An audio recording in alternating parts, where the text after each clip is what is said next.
It's another Friday and another Ducati Monster build, and this episode, in fact, no, hang on. Before I start actually, just want to mention this. I've got no affiliation or sponsorship or anything to mention this DVD, but all in the blood.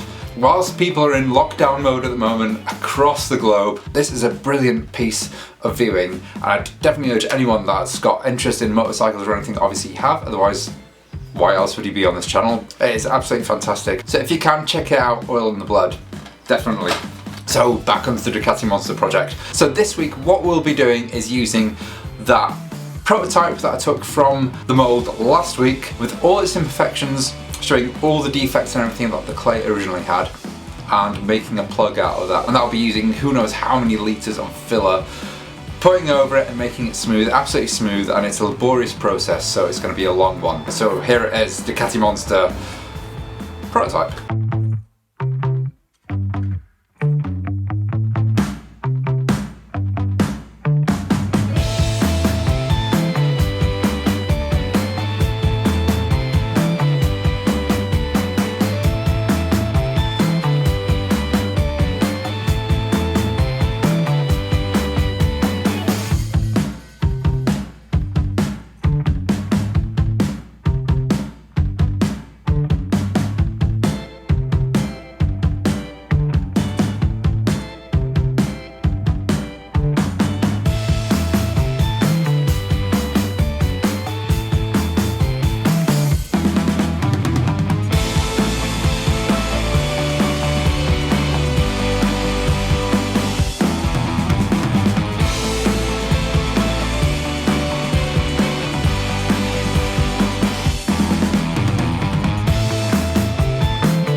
And I thought I'd just do a pause actually, because I haven't actually spoken much in this video. Just to explain to you where I'm at and what I'm doing. As far as I'm concerned, this section here, this front bit, is nearly done. Of course, when you put grey primer on, it shows absolutely everything, and that's why I do it, even at different stages. Even when I know that things aren't going to be perfect, like this rear end here, which I've had to build up about 5mm actually. I looked at it again and thought something's a bit off. My clay mould wasn't quite right, and it was 5mm short here, and when I primed it I could see the difference, and it was going to bug me, so I thought I might as well fix it. So that's why I've primed the entire lot anyway. So what I have done is primed it. I can see a little bit imperfections here. I know there's going to be imperfections on this ridge here. I haven't done the ridge yet. It needs to be perfectly straight. For it to work, it needs to be straight. I can also see imperfections down here where it goes in. And then, where have we now? We've got a few little imperfections there. Anyway, you can see where everything is. And I have been filling up on top of the primer after I've been doing what I need to do, and all I'm doing now is wet sanding it down again. This is going to be an endless process. I think this video itself is probably going to take about 3 weeks. That's where we're at.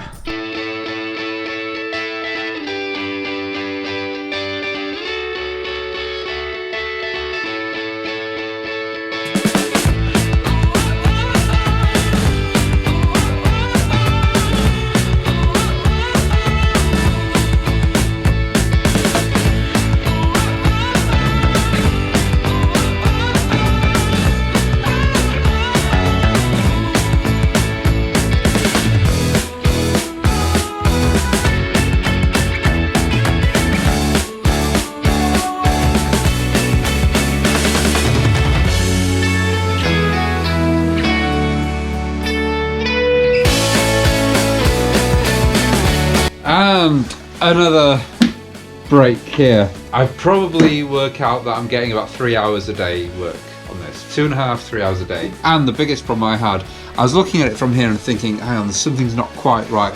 And I measured the gap between there, and it wasn't lining up. I think I was about 6mm short on this side. So you can see here, I've started building it out. That's had a second coat now. Because I've been building this out, it's been pushing the side out a little bit, and I've been noticing that that line was coming in a bit too soon. So what I've done is built it out, and now I just need to build out that side. So that's got quite a bit of filler on it. That, and it's putting quite a bit of weight on it. Back to it, no rest for the wicked.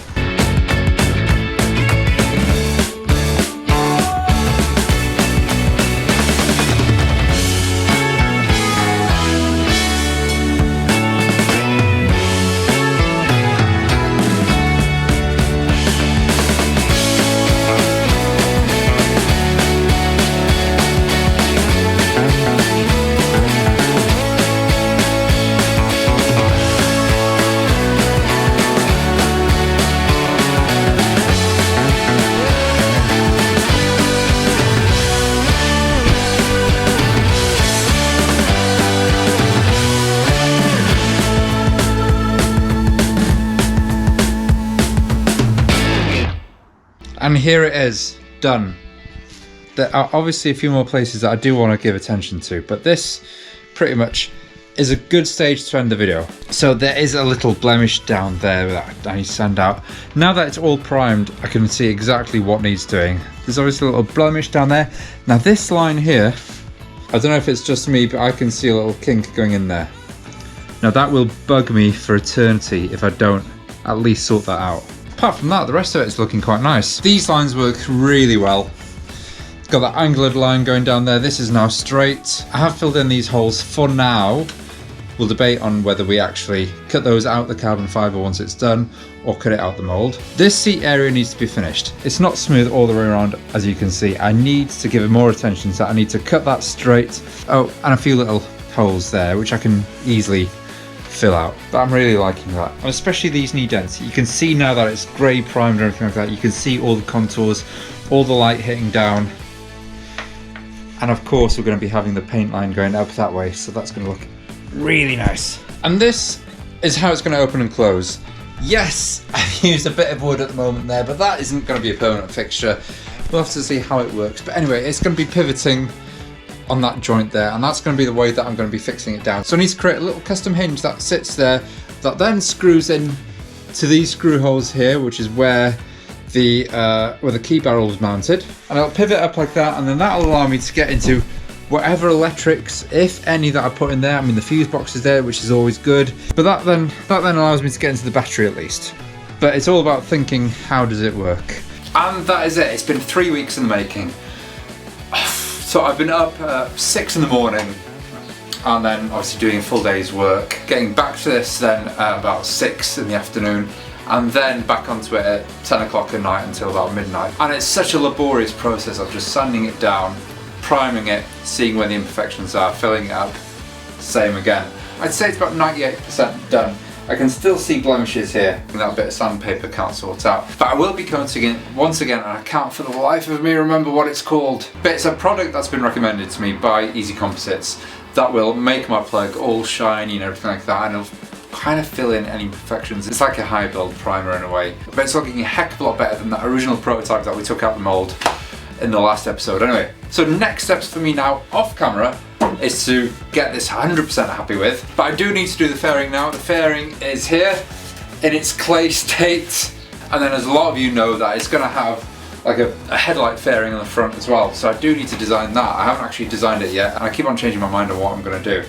Next week's video will be the unveiling of the mongrel, and that is a new project that I'm introducing to this channel now, because I can imagine that I'm going to come to a sticking point with the Ducati in terms of getting materials quickly and things. So just to keep the content coming, I will be introducing the mongrel, and that is going to be an absolutely insane project as well. So if you like what you see, subscribe, follow me on Instagram, and I will see you next week, next Friday.